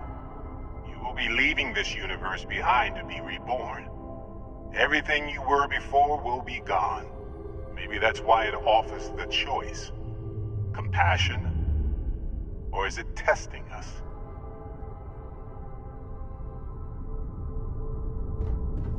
You might think the emissary and their kind only want to control you. I've simply found that it's the quickest way. Talking, forming alliances, waiting for the right moment to commit theft. It's all so tiresome. I'll admit, you getting away has been the most interesting thing to happen in quite some time. As soon as I realized what had happened, I knew I needed to wait until this meeting with the emissary to decide what to do about you. Whoever created the artifacts and built those temples is playing a game with us. One whose prize is access to the center of all creation. There are no rules. Whoever gets all the pieces wins. And I've won. Over and over. I don't kill for the Unity. I find the easiest pathway to it.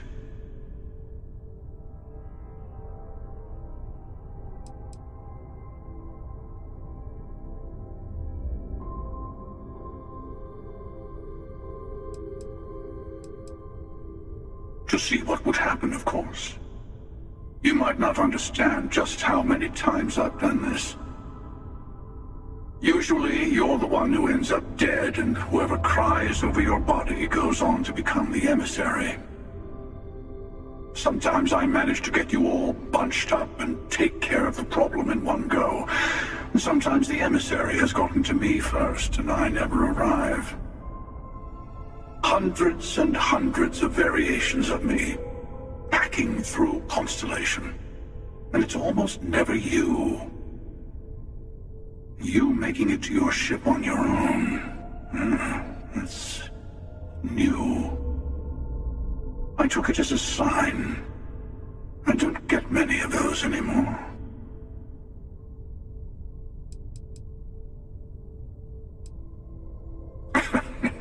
No, we always end up having this meeting at this time.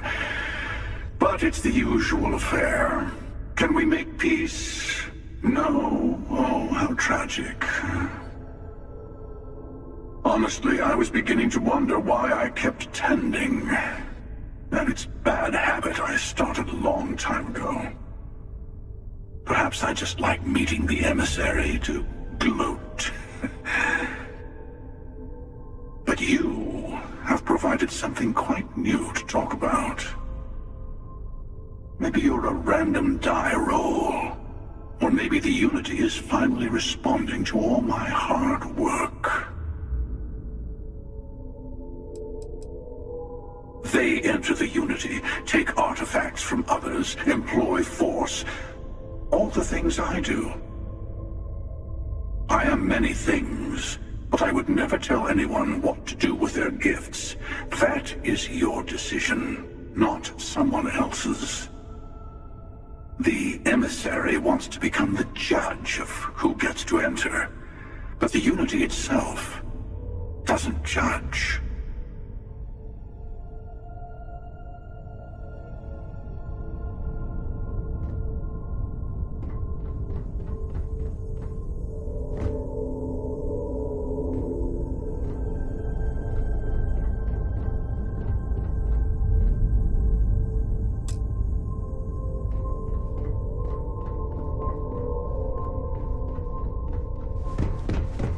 Before you leave, I want to give you something.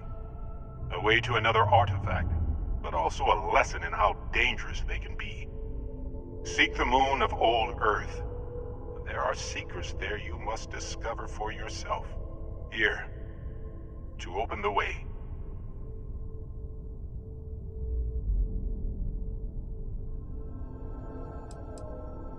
That is all I ask.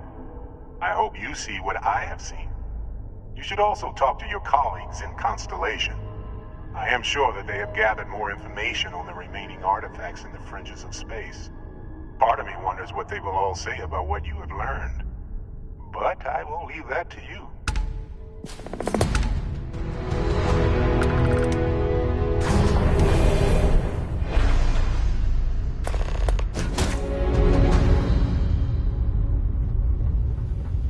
Something you need?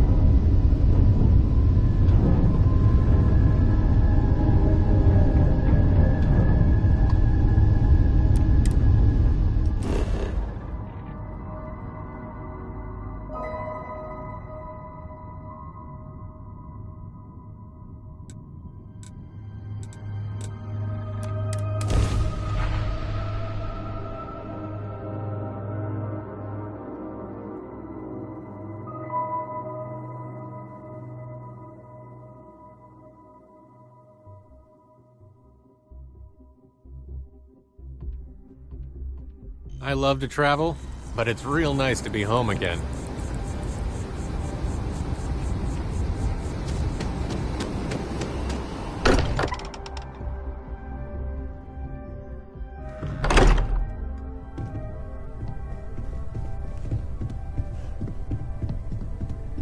Hey, I've been talking with the others, and I'd like to get everyone together. To say goodbye. You know, to Barrett.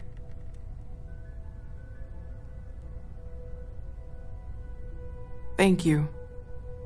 It wouldn't be the same without you there. I'll have everything set up in a few days.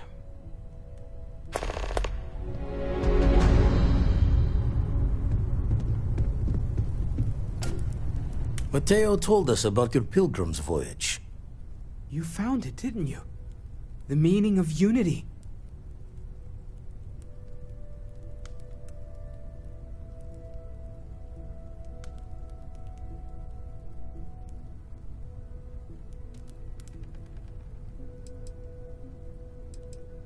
Wait, say that again? Multiple universes? You can't possibly mean what I think you mean. Yes, I wouldn't mind a little more detail.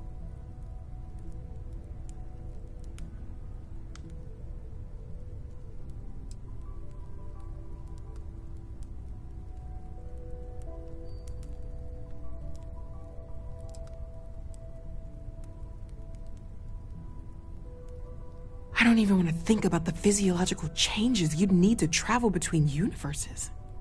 Plus what it would do to the mind? Enlightenment? Or oblivion? Like the Hunter. You have the opportunity to reach the closest thing to your god that might exist. And you're second-guessing it? One doesn't approach the afterlife without some trepidation.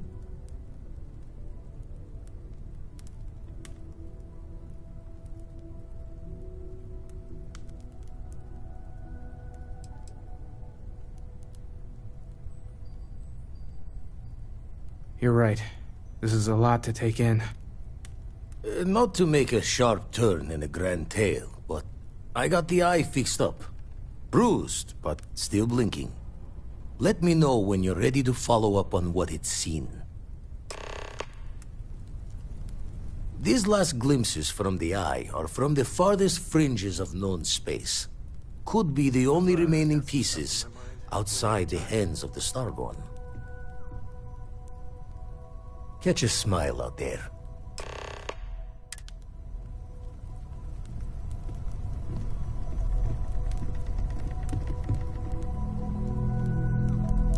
Everyone seems more distant in the lodge. I guess that is to be expected. Of course. Are you ready? See you soon then. Be safe. Do you need something?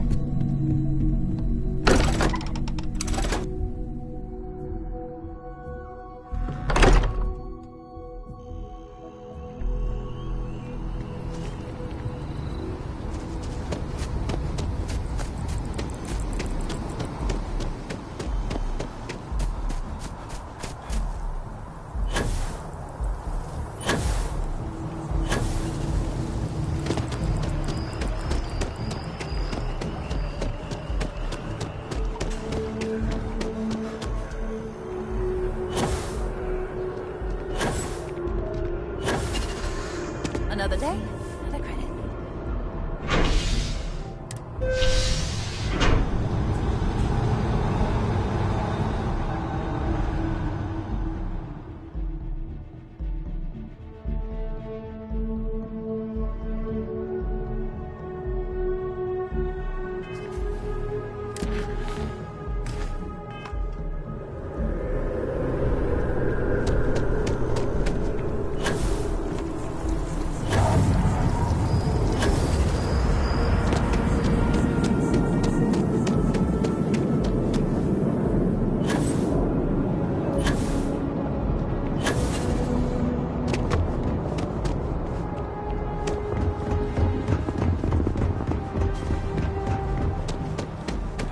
You shouldn't. Need some work done?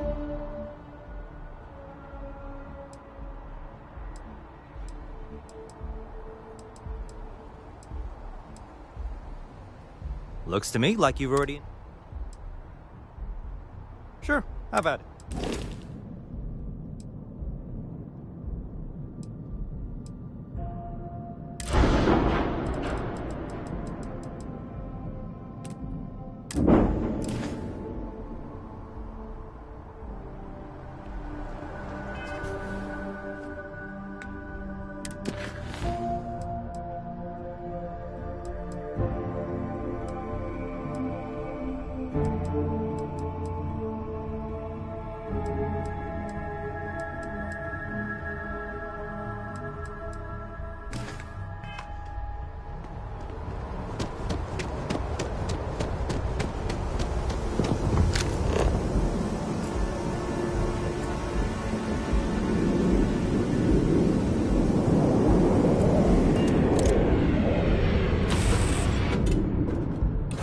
Say the word, and we shall be on our way.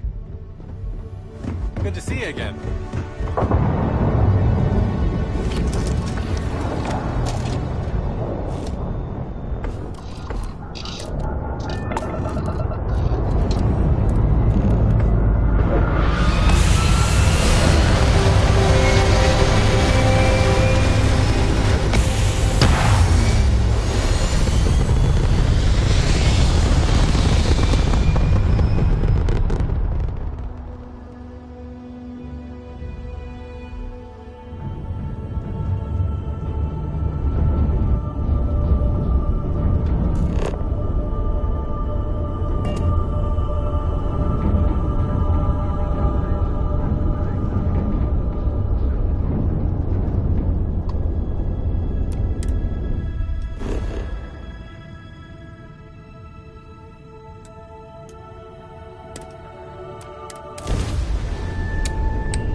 share?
Hey!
Be a good time to reprioritize what we bring with us and what we leave behind.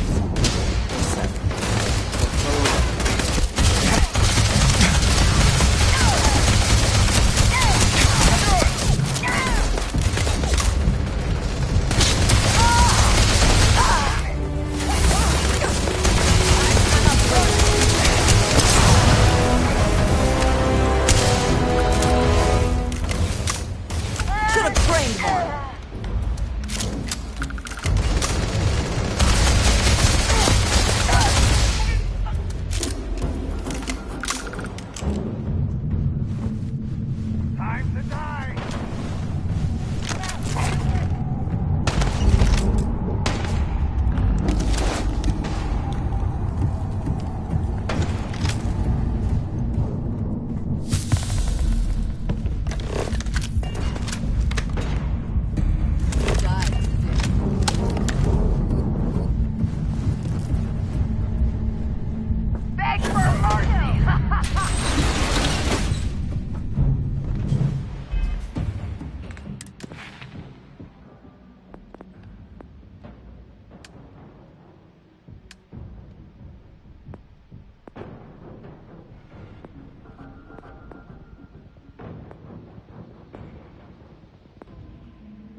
Cowards.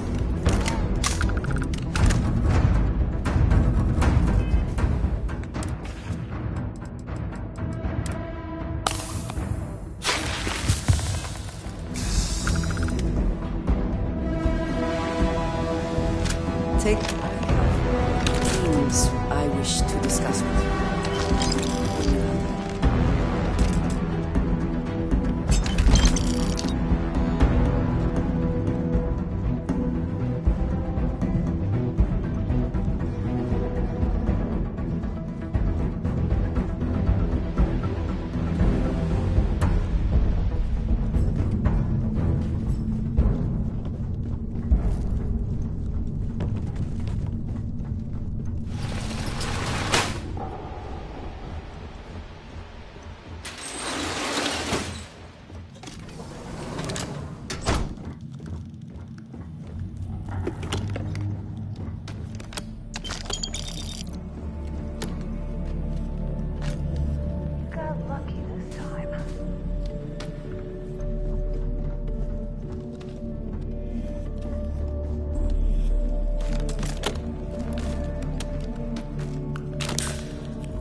seems we are clear.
Lighten your load. What if you have the time? I wish to speak to you. So, we finally have all the answers. And yet here I stand, feeling like I understand even less than I did before. This talk of the unity of a multiverse? Dead friends appearing again? It is all simply too much.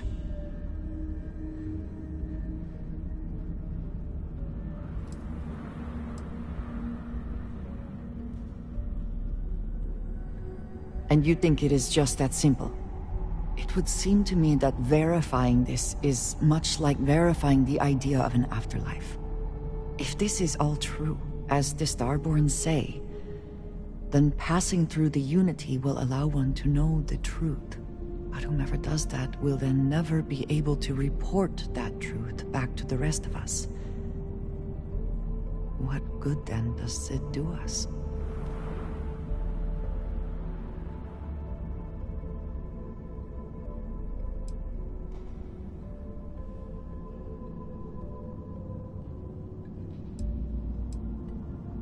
We did not, could not, have understood that our mission would bring us here. If this is true, it changes so much of what we know about the universe, and we have no way to know unless we make this leap.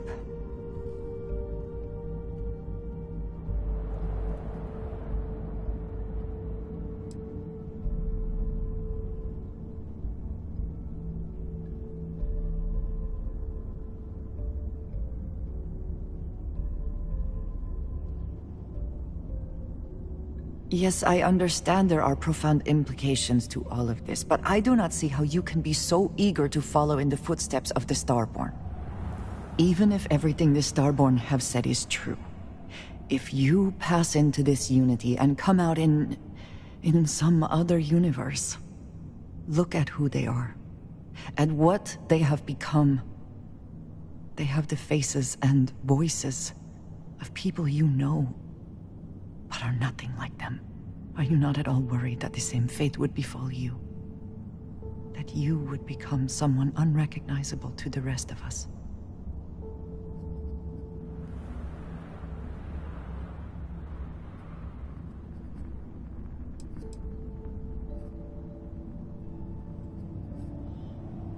That feels very much like you are just trying to delay this conversation as long as possible. But you are not wrong. And certainly, at this point, we would not want the artifacts falling into any other hands. We should get back to it. Now that we know what to work towards, there's no time to waste.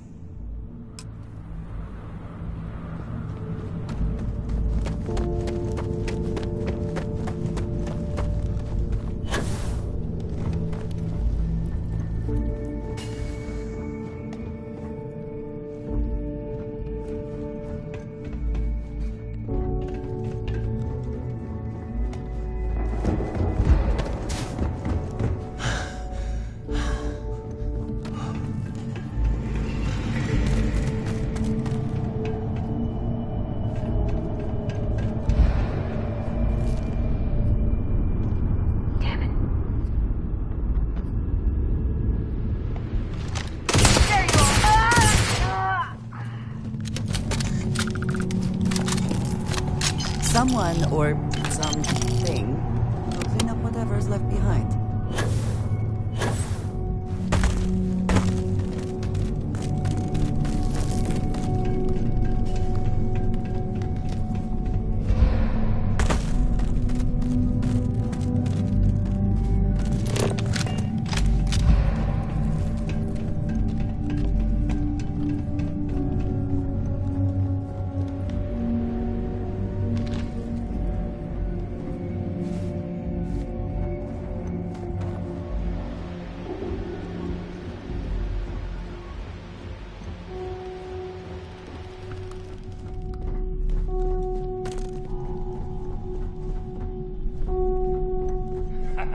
It's going down.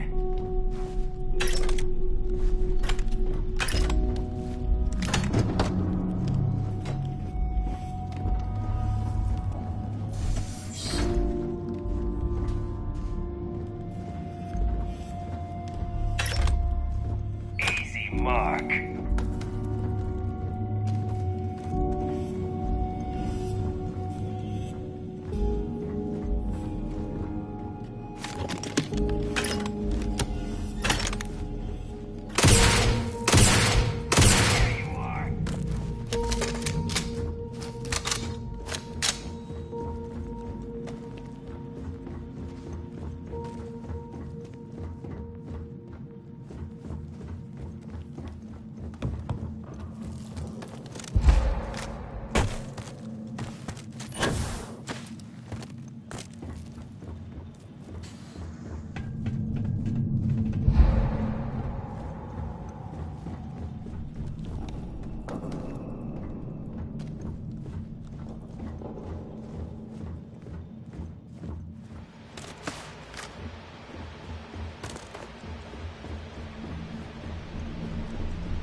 I do not wish to judge, but I doubt you truly need to be carrying all of that.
Anything I can help with?